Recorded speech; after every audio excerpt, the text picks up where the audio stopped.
एक बार अकबर ने बीरबल से कहा, मुझे परमात्मा दिखा दो। राजा का हुक्म था। बीरबल बहुत परेशान था कि परमात्मा को कैसे राजा को दिखाएं। इसी विचार को लेकर बीरबल छुट्टी पर चला गया और उदास रहने लगा। एक दिन रविवार में चर्चा हुई।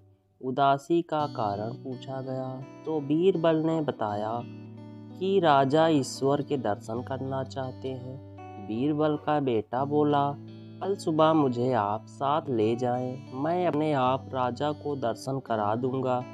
दूसरे दिन सुबह बीरबल और लड़का दरबार में पहुँचे और राजा को कहा, मेरा लड़का आपके प्रश्न के उत्तर का समाधान करेगा।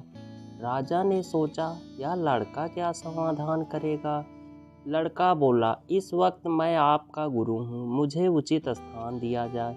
राजा ने सोचा, बात तो ठीक कह रहा है, मैंने तो प्रश्न किया है, समाधान करने वाला गुरु समान होता है। राजा ने लड़के के लिए अपने हाथ थोड़ा ऊंचा स्थान दिया।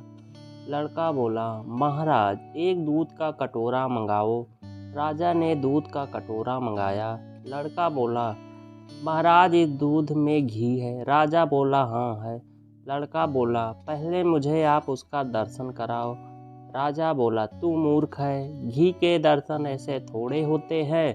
पहले दूध को गर्म करना पड़ता है, फिर उसकी दही जमाना पड़ता है, फिर उसको मघानी में रिड़का जाता है, फिर मक्खन निकालता है, फिर उसे गरम गरम कढ़ाई में डाला जाता है, फिर उसकी मैल निकाली जाती है, तब जाकर घी के दर्शन होते हैं।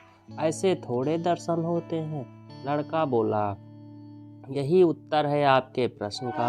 पहले इंसान को तपना पड़ता है, फिर उसको जमना पड़ता है, फिर उसको साधना करनी पड़ती है, फिर उसको ज्ञान की अग्नि में तपना होता है, फिर उस ईश्वर के दर्शन होते हैं। अकबर समझ गया और बोला, तू वाकई ही मेरा गुरु है। ईश्वर को जानने के लिए बहुत कुछ करना पड़ता है। वैसे हर आत्मा में ईश्वर का अंश है और उसी को ईश्वर का रूप समझना चाहिए, तभी सुख की प्राप्ति होती है।